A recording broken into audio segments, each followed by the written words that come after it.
Welcome to the end user video training for Legislate for WebEx.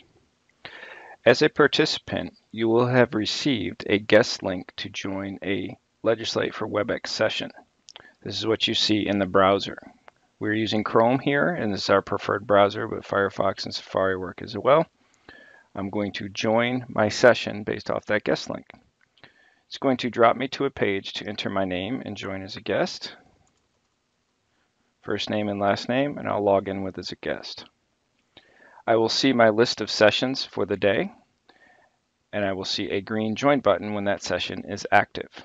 So when that session is active, I can press the green join button to join my session. You will be presented with a preview window for your audio and video selections. For your audio, you can hit the down arrow to select the microphone that you have as your input. And the same thing for video. With the down arrow, you can select the cameras that are associated with it. You could join the meeting with the microphone off and your video off. By default, both of these options are turned on. You may also see a pop-up window as part of the browser to allow access to your camera and to your microphone. So now I'm going to join my meeting. In this meeting, the administrator has set up a lobby.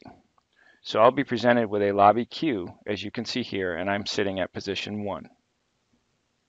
Once the administrator has admitted me, I will see that I have been admitted, and I will be setting up my audio and video connection, and I will be presented the list of participants that are in the meeting, and I will see the audio and video controls that I have as an end user.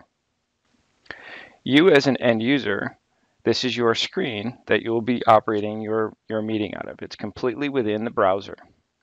I have my audio controls, so I can turn on or off my microphone. You'll notice that when I'm available, I will have the green icon, and I can mute that back. I can also see my self-view video in the bottom right-hand corner. I can turn on and off my video. And when I see the red with the line through it, that means my video is off, and I can see my self-view coming back. You also have the ability to change your microphone or speaker input by selecting the down arrow on the audio side or the down arrow on the video side to select your appropriate camera and or microphone.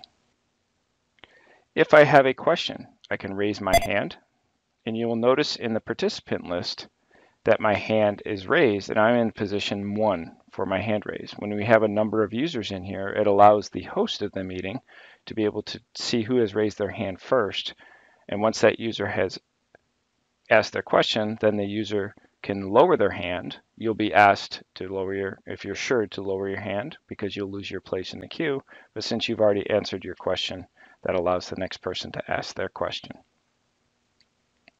If you're a speaker and you need to share your content, you can share your screen. You have the option to share the entire screen. You may want to share a particular window, or you may want to share a particular tab that's in the Chrome browser. Typically, it's sharing your entire screen. You will select the screen, and then you will share your content by hitting the share button. As an end user, you can see the list of the agenda for the day. You can see there's presentation 1 that's been allocated 5 minutes. And there's also a poll to ask me how I'm feeling today. And then I also have the ability to chat or ask questions throughout the meeting. If there are breakout rooms, you'll notice that there's 2 items up top. There's a chamber, which is the floor, which is our main venue that we're using. And then I also have breakout rooms. And the meeting may have predefined breakout rooms. In this case, we have a Spanish room and a French room. And then when you are asked to join those rooms as part of the session, you will simply enter the green button to join that room. Say, for instance, I want to go in the Spanish room. It'll ask me to enter, and then I have to hit the green enter button to enter that room. And then I would have to hit the red X in that breakout room to come back to the main chamber. When we look at the chamber option here, if the administrator has kicked off a particular poll, what you will see is in the top right-hand option here, you will see that the poll has kicked off, and it's asking me, how are you feeling today? So as an end user, I can vote now, say I'm feeling awesome today, and I'm going to vote. And you will see that that counter gets updated, the tally marks get updated, and you will see that your vote is actually presented in the participant list is here. While that timer is counting down, you have the ability to change your vote at any point in time. Once that vote has concluded, you will see that you do not have the option to change your vote anymore, and the administrator now has the ability to tally those votes. If you need translation, up here in the top of the bar, there is an interpreter icon.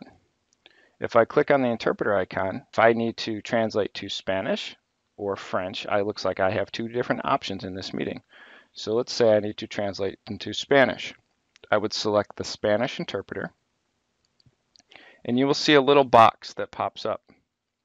And what this is doing, this is creating a connection to the interpreters that are doing the live translation. Once you're in the meeting, you have the ability now to hear 100% Spanish translation, or you can move the slider bar to come all the way back to the chamber or the main floor. You can also come in halfway or wherever you want that setting to listen to both the main floor or the translator, or if you just want to listen to the translator 100%, you slide the bar all the way over to the interpretation. You have the ability to use reactions throughout the session. By selecting the reactions, you can select a celebration. So you want to let people know that you're having a great time as part of the meeting. Or maybe that was an awesome presentation and you want to give a hand clap. You can show those reactions as part of your meeting. You also have the ability to select how you want to see the meeting. By default, you will wind up in grid mode. So if you have multiple people in a meeting, you will see everybody show up in a grid. You may be able to change that to active presence. Maybe you want a prominent view for somebody that's speaking, or a standard view. But this box up here in the top right allows you to change the view of what you see as the end user. Thank you for watching the end user training for Legislate for WebEx.